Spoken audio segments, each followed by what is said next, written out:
Jadi, ya bagus lah. Jadi ada feedback memang. Iya, bagus-bagus aja saya kira. Kan namanya komunikasi, dan melalui seni kan komunikasinya ya jauh lebih cerdas lah. Ya, kalau ada begitu saya kira bagus-bagus aja. Kalau kita masih bicara soal puisi ya. Kan tadi bicaranya di mana saja, yang penting ketika ada itu datang ilham itu atau itu datang buat puisi. Sekarang datangnya puisi itu di talk show ini dari saya. Oh gitu. Nah, saya maksa. Yaitu saya ada 3 kata di sini. Berarti ada 3 puisi yang harus dibuat dalam waktu 15 detik. Berani ya? Ini tantangannya di talk show ini. Gitu. Jadi ini kata pertama ini yang harus dibikin menjadi sebuah puisi adalah dengan menggunakan kata tomat. Tomat. Saya hitung dari 15 detik waktu sekarang untuk berpikir untuk menjadikan satu bait puisi. Tomat ya. Tomat. Tapi kalau sudah boleh berdiri nanti ya. Kalau sudah dapat, oke. Kita hitung ya. 15 detik dari sekarang.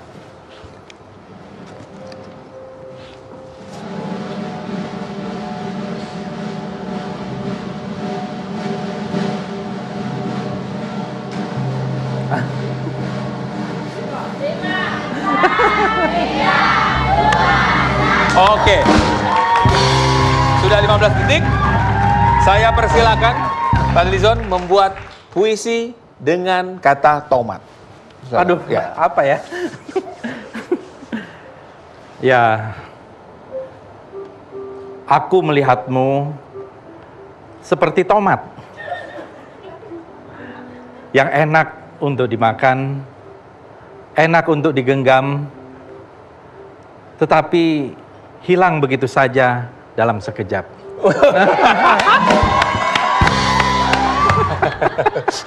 Oke. Hebat. Kata berikutnya adalah masih yang sama, waktunya 15 detik.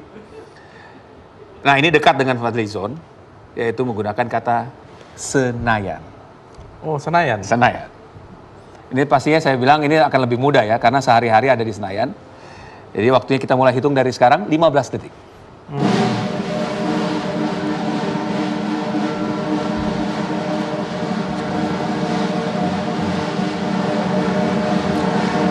Kalau kurang dari 15 detik, lebih bagus.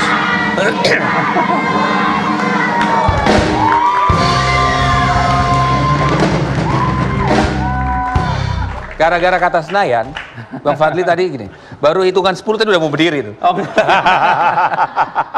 Tapi silakan. Iya. Aduh. Bener-bener nggak ada ini, tapi ya kita cobalah. Senayan ya. Di Senayan ada sebuah gedung yang kita tahu semua. Orang bilang itu tempat kegaduhan. Orang bilang di situ tempat perdebatan. Tapi kita tahu, politik adalah tempat kita mengambil kebijakan. Kegaduhan, keriuhan, itu adalah proses. Dan di Senayan mudah-mudahan kita menghasilkan para negarawan.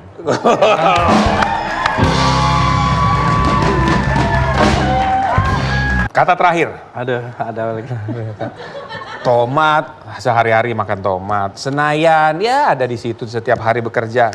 Ini kayaknya jauh nih, kalau saya lihat dari sini nih jauh. Nggak ada terbesit mungkin.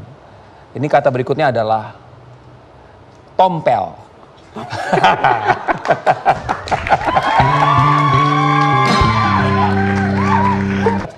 Oke, waktunya 15 detik, kita hitung sama-sama. Dari sekarang.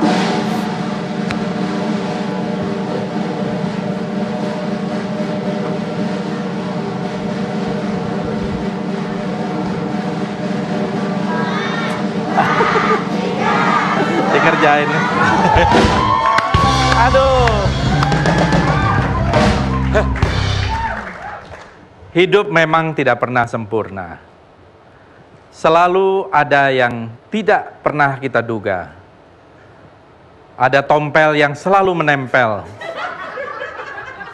Tapi kadang-kadang kita merasa itu bagian yang tidak terpisahkan dari pesan Tuhan kepada kita. Dan mudah-mudahan tompel ini mengingatkan kita bahwa kita adalah manusia yang juga banyak kekurangan. Wah, luar biasa.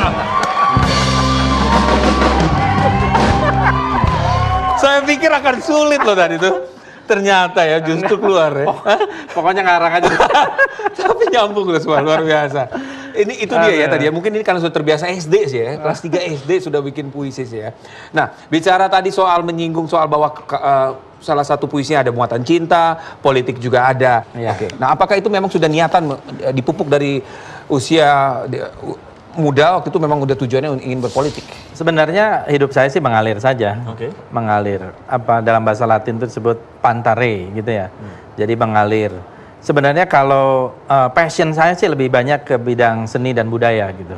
Oh, seni dan budaya. Seni dan Kenapa budaya. nggak bikin band? Tapi kalau politik ini adalah tugas sebagai civic duty, sebagai warga negara lah gitu. Karena di dalam politik kita bisa mengambil keputusan, kita bisa menentukan masa depan banyak orang. Kalau keputusan politik itu bagus, yang akan mendapatkan kebaikan itu rakyat. Kalau bagus. Kalau ya. bagus.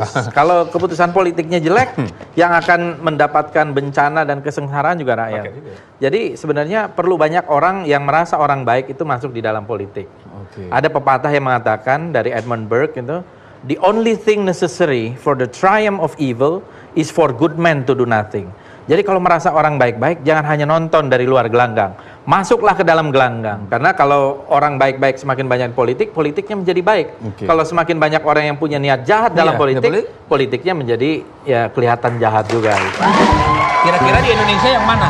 Saya kira masih banyak lah orang baik. Masih banyak orang baik ya, Iya. masih banyak. Berarti artinya muatannya atau hasilnya pun baik ya. Sekarang Iya. ini baik. Oke. Tapi kalau kita bicara politiknya seorang Fadlizon hingga akhirnya menjadi wakil ketua umum partai, sekarang menduduki posisi wakil ketua DPR, itu terbayang tidak? Memang maksudnya dalam arti gini, mempersiapkan memang saya harus mencapai dalam politik yang tertinggi ya. Saya tidak pernah sih mencita-citakan ya. Pokoknya kita berbuat baik lah. Karena hidup kita ini kan pendek ya. Jadi apapun ya kita lakukan dengan sebaik-baiknya di bidang apapun. Mau kita kalau jadi politik, masuk politik gitu ya, ya kita haruslah menjadi orang politik. Kalau di Gerindra kita nyebutnya pejuang politik, bukan politisi gitu ya. Karena sekarang belum berkuasa gitu maksudnya. Jadi masih berjuang. Enggak, ya politik sebenarnya perjuangan. Oh, semua berjuang perjuangan terus, ya? untuk menjadikan keadaan itu menjadi lebih baik untuk rakyat gitu. Jadi kita ya harus menjadi pejuang politik yang baik gitu. Nah, kalau kita bicara politik yang sekarang ini, bagaimana tanggapan seorang Fadlizon ketika berbicara, ketika mengeluarkan statement, itu selalu saja ada menuai kontroversi. Ada yang pro, ada yang kontra. Kemudian timbullah memes. Kalau kita memes ya, kita lihat ya, ada beberapa memes. Itu tadi memang dulu bintang iklan. Bukan. Bukan ya? Itu ya ada orang yang ini aja sama saya katanya iklan daya, padahal itu orang lain dan katanya juga orangnya sudah nggak ada lagi. Oh, gitu. udah ya. Oke, yang tadi ada lagi mendingan saya Fadlizon daripada yang lain friendzone gitu. Ini kalau menanggapi media sosial kayak apa sih? Seorang Fadlizon itu menanggapi media sosial yang begitu terbuka. Saya menikmati aja. Wah, luar biasa menikmati loh. Gimana ya? Masa kita mau marah ya kan? Malah saya sering ketawa gitu. Jadi hiburan gitu ya? Hiburan, bahkan nanti mau saya koleksi, mau saya print itu. Ini namanya keris Megantoro, dibuat pada era Majapahit. Ini namanya kelujang, keris celurit